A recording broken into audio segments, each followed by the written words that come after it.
Section 1. You will hear a conversation between a customer service representative and a customer who demands a full refund. First, you have some time to look at questions 1 to 4.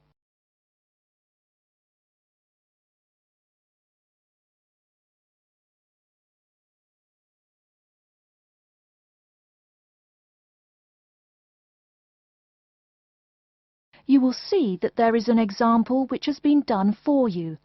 On this occasion only, the conversation relating to this will be played first. Hello and welcome to Under Pressure Enterprises Customer Service Department. This is Kelly. How may I help you? Yes, I'm calling about one of your rice cookers I just purchased. The customer says that he is calling about one of the rice cookers he just purchased. So, rice cooker has been written in the space.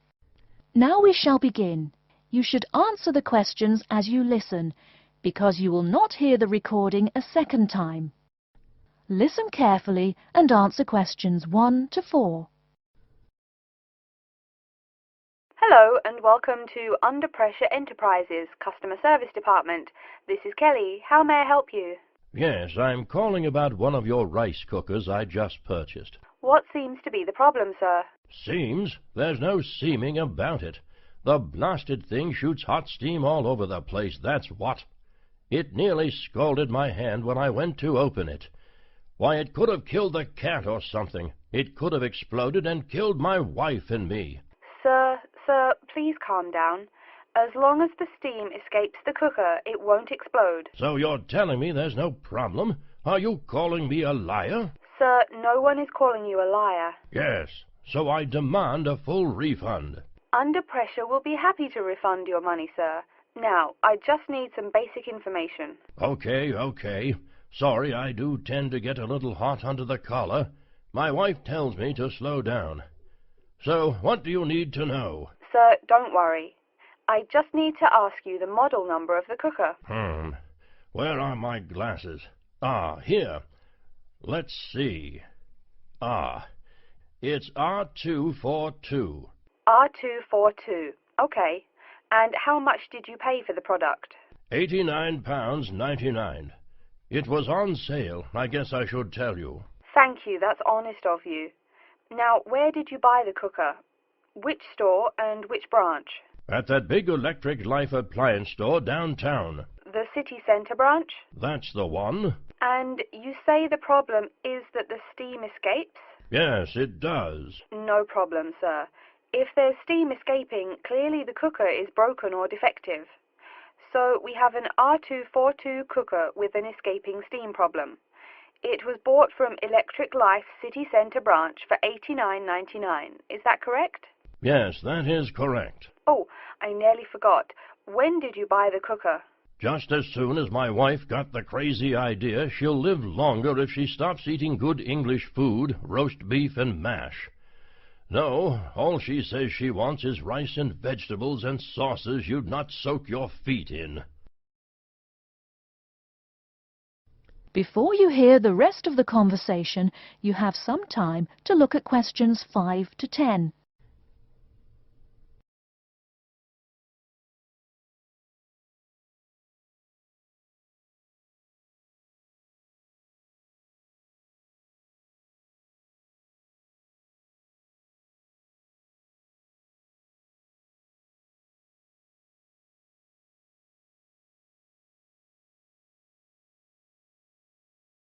Now listen and answer questions 5 to 10.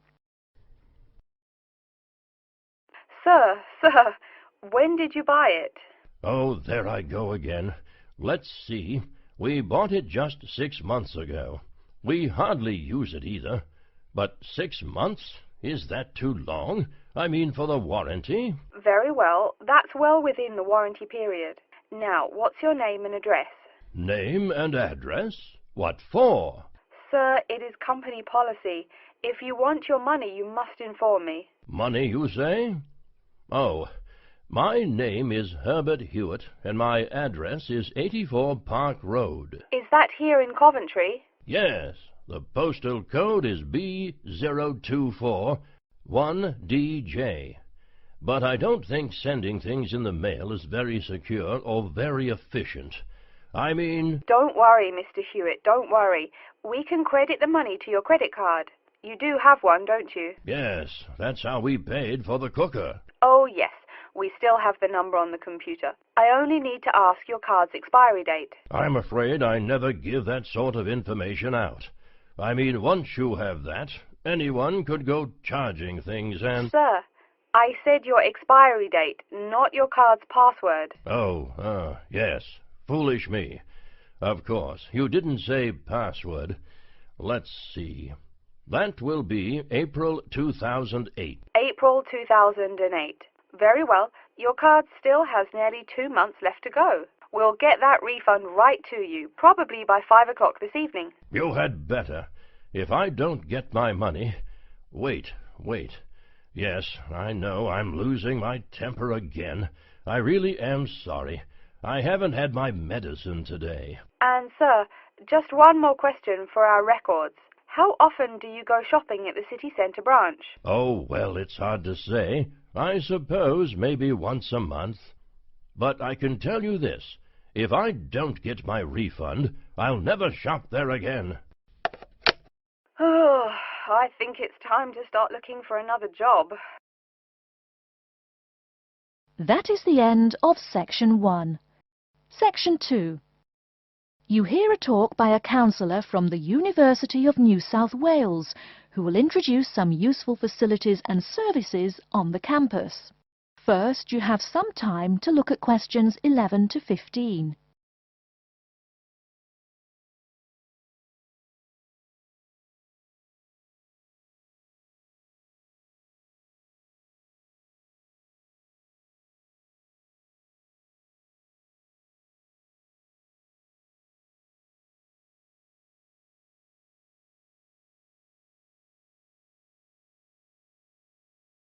Now, listen carefully and answer questions 11 to 15.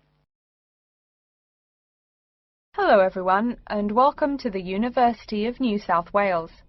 The first thing I'd like to do at today's orientation session is get you all oriented. That means tell you the location of some useful facilities and services. So, first of all, take out the maps we gave you all as you came in the door. The map is the big yellow sheet of paper. As you can see on the map, north is at the top, south at the bottom, etc. Which way is north?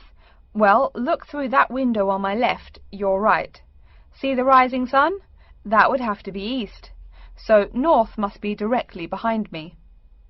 Now, we're at the campus main gate. The recreational facilities are on my right hand, and its opposite is the student centre. No questions? Good. Pretty easy, right? Okay.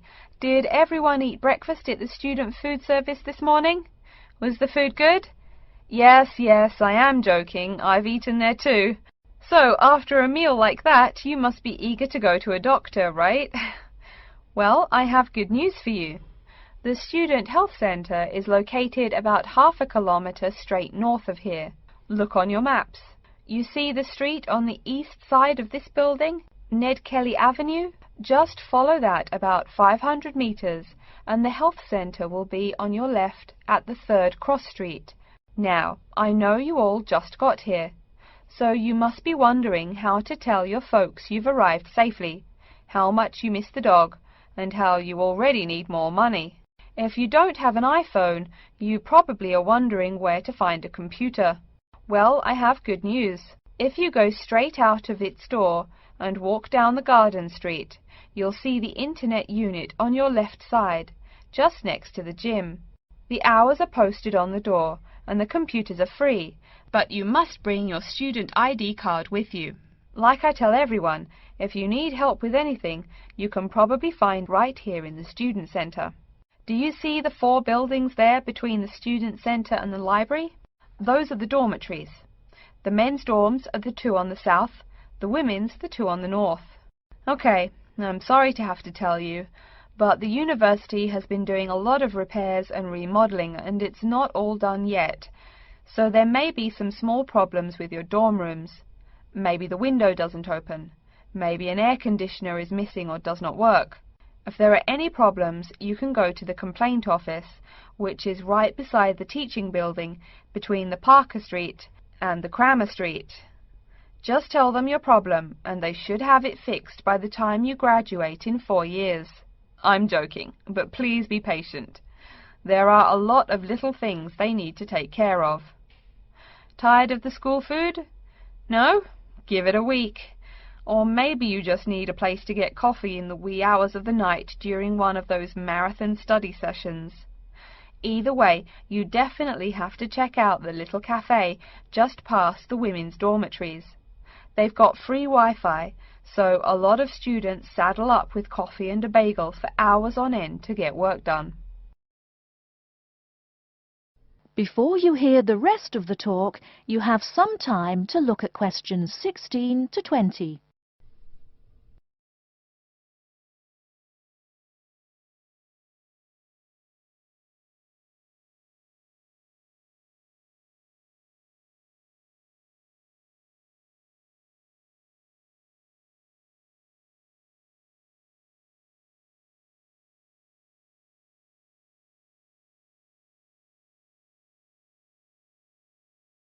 Now listen and answer questions 16 to 20.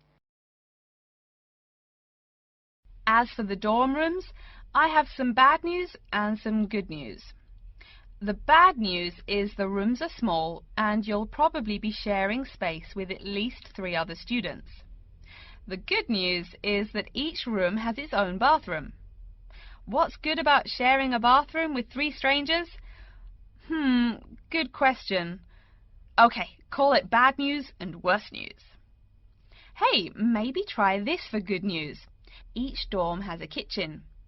If you want to make snacks or meals, you can do it there. You can buy food containers at any campus convenience store, so you can store your food in the kitchen. But a word of warning, you should definitely write your name on your food containers. Sad to say, there are food thieves among your fellow students. Speaking of thieves, a word about security. I mean, this is Australia, and we do get drunken bush rangers wandering onto campus. Each of you will be given a key for your dorm room. Don't lose it. You have to pay for any replacement and fill out a bunch of papers too. Red tape, huh? Your key does not work for the front door of your dorm, however. To the right of each door, there's a keypad with numbers. When you move in, they will tell you the code you use to enter the door. Please do not tell the code to people who do not live in the dorm. Let's see. Have I forgotten anything? Oh yes, most of you are not rich, correct? So when your clothes get dirty, you can't just throw them away and buy new ones. That means you have to learn to do laundry. Or, men, that means you have to hurry up and get married. If you decide to wash those clothes and not get married, there are laundries in each dorm. Where? Oh, I almost forgot to tell you. The laundry for each dorm is in the basement. Some real good news this time if you're a student, it is free. You do have to buy your own soap, however. The laundry closes, by the by, at 11:30. And now that I've mentioned 11:30, please remember, the dorm doors are locked at 11:30 p.m. Your code will not work. If you want to get in, you'll have to call the night watchman. Don't worry, you can get that number at the dorm office. Yes, the dorm office and the complaint office are the same office. All right then. Before we continue, are there any questions? That is the end of Section 2. Section 3. You will hear 2 students called Betty and Bruce talking to Professor Dundee about their own presentation. First, you have some time to look at questions 21 to 24.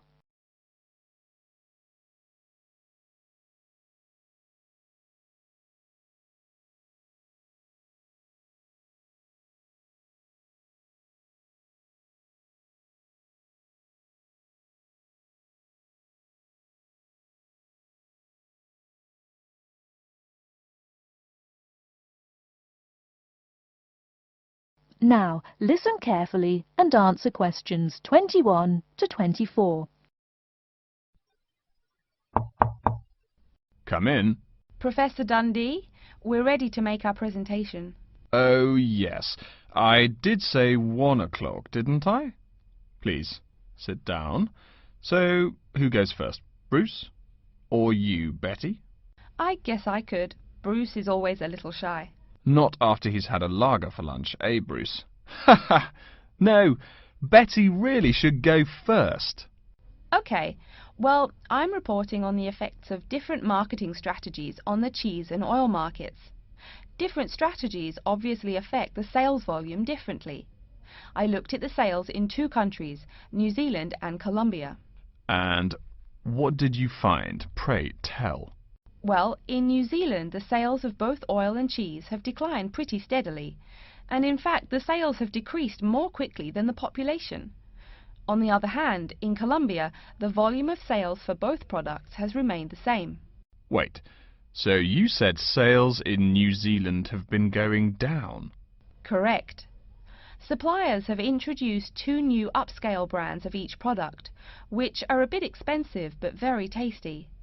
The big ad agencies are trying out a new series of ads that shift the focus from health to great taste. They think that will get sales moving up in New Zealand, where the population is less affluent and generally less health conscious.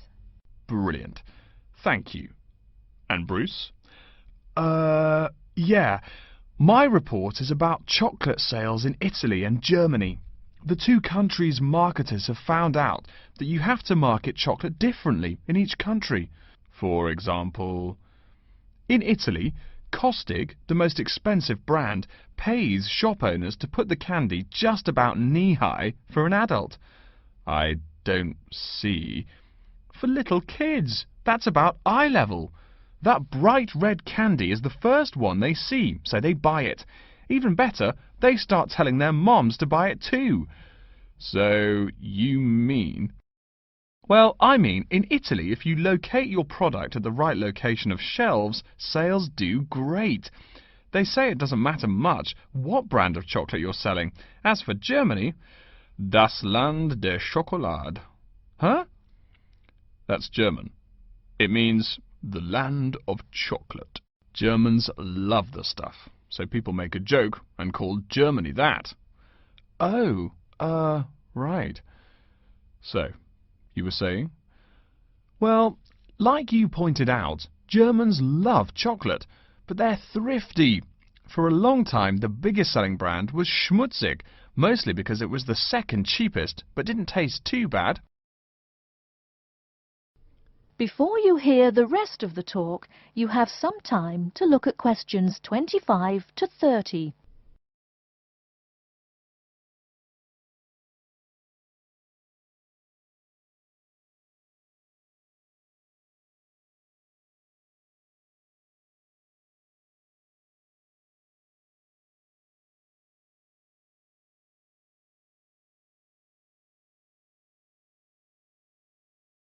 Now listen and answer questions 25 to 30. Again, brilliant. A pretty good job, both of you. Tell me, what do you plan to investigate next week? I'm especially interested in the effects of colour on sales of products, so I'll be looking at ads for cosmetics and cleaning products in the local market. You know, like the distinct orange colour of Mr. Muscle, lavatory cleaning products. And you, Bruce? I'm focusing on the effects of different containers on sales of cookies, so I'm going to look into packaging for cookies and how the materials they use will affect the image, and in turn, sales. You know, most containers are paper, but some expensive cookies come in metal boxes.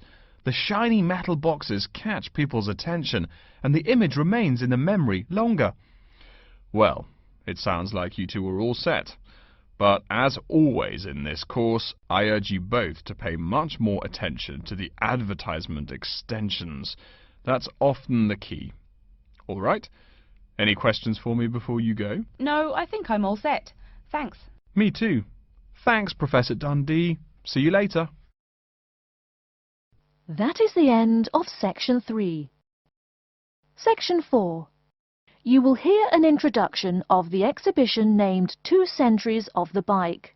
First, you have some time to look at questions 31 to 40.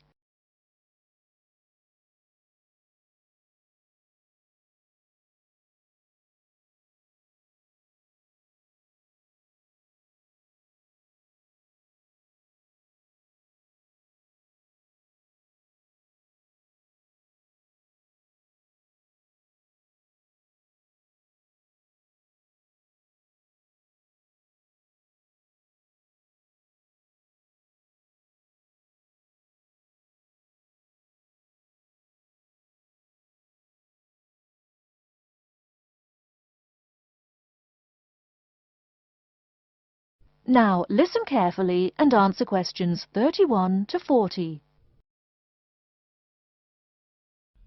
Good afternoon, ladies and gentlemen. I'd like to take this opportunity to welcome you to our exhibition, 2 Centuries of the Bike. Let's stroll around the exhibition, shall we?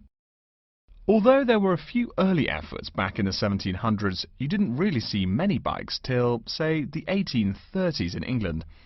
Bikes were a response to the rapid growth of cities early in the 19th century. Cities like London were getting too big to walk across. The early bike let people travel with less effort than walking.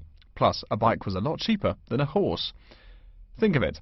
No one invented a bike for, 5,000 years of human history. Why did people do it then? Probably because this was the start of the machine age. People wanted machines to do all the work. There were some drawbacks, however. For one thing, there were no pedals. You simply pushed yourself along using your feet, kind of like today's skateboard. That meant you went fairly slow, and uphill you actually worked harder, pushing that two-wheeler. Plus, the wheels were made of wood, covered with metal, as you can see from this model. So the downside was that the ride was quite uncomfortable on most roads. Only a few gadget lovers had or used them. By the 1860s, though, improvements were being made. As you can see from this specimen, metal frames had become the rule. They are more durable than wood, and they don't warp in the rain. The biggest improvement, however, was the development of the chain and sprocket system. They're connected. This meant you did not push the bike. You used pedals, just like today.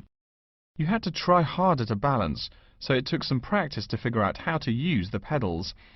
But it made the ride so much easier. As a result, the good thing was that you could ride a lot more smoothly and with very little effort. By the 1880s, another big change was the use of rubber wheels. These became pretty common at that time. Though the first ones were solid rubber, the ride was a good deal more comfortable than the old iron and wood system. This is a big consideration, because the faster you go, the more you feel every bump. Air-filled tyres, pneumatic tyres, didn't really come into use till around the year 1900, as you can see from this exhibition over here. That made the ride even more comfortable. So by 1890 or so, people were going a lot faster and a lot more smoothly. There was one problem when you were going quickly and comfortably. Oh no, how do I stop? Yes, we all laugh now, but for a long time the only way to stop was to drag your feet. That didn't work very well, and it would be dangerous if you were going fast.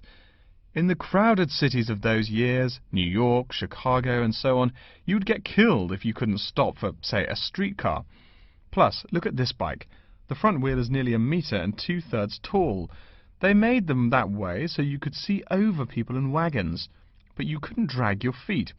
This model is called a velocipede, a speed pedal. Another characteristic of the bike in this period is that it has 2 equal-sized wheels, which signalled a big change in bikes. For with the velocipede, brakes appeared. If you wanted to stop, you just pushed the pedal backwards. Doing that stopped the back wheel of the bike. This technique worked a lot better than dragging your feet or jumping off the high seat there. This meant that bikes became a great deal safer. It would have been safer if people wore helmets, but the first bicycle helmet wasn't invented until years later, and even then it was little more than a leather ball cap. It really wasn't until the 1970s that the bike helmet was modified to provide some real protection. Before continuing on to look at developments since the 1890s, let's say a word more about safety. Everyone knows if you're going downhill, you can get going dangerously fast. To go more than 100 kilometers an hour isn't all that difficult. but even on level ground it's easy to go too quickly. On a city street, today's bicycles can be ridden at a speed of over 40 miles an hour over a short distance. That's about 64 kilometers an hour. Remember, you're on a bike, not in a car. There's nothing to protect you. People are killed in single bicycle accidents every day, just from hitting the road. A good rule to remember is, if you're going faster than the cars, slow down. And please wear a helmet. Nearly 1/4 of the epilepsy cases come from head injuries in accidents on bikes and motorcycles. I don't mean to scare you, but safety is everyone's business. What? Now that's a good question. Why are today's bikes so much faster? Well, it's not just that today's athletes are faster. The answer is partly mechanical. If you look closely here at the back wheel, you'll see a number of gears. Changing gears is what makes those fast speeds possible. You can shift gears depending on the terrain and how hard you wish to pedal. So you can put it on a higher gear for downhill and a lower gear for uphill travel to make it easier to climb that slope. You'll notice this gear shifting mechanism is attached to the back wheel, and when the rider shifts on the handlebar gear shifter, the chain moves to the appropriate sprocket. And, speaking of changing gears, let's look over here at our Tour de France exhibit. That is the end of section 4. You now have half a minute to check your answers.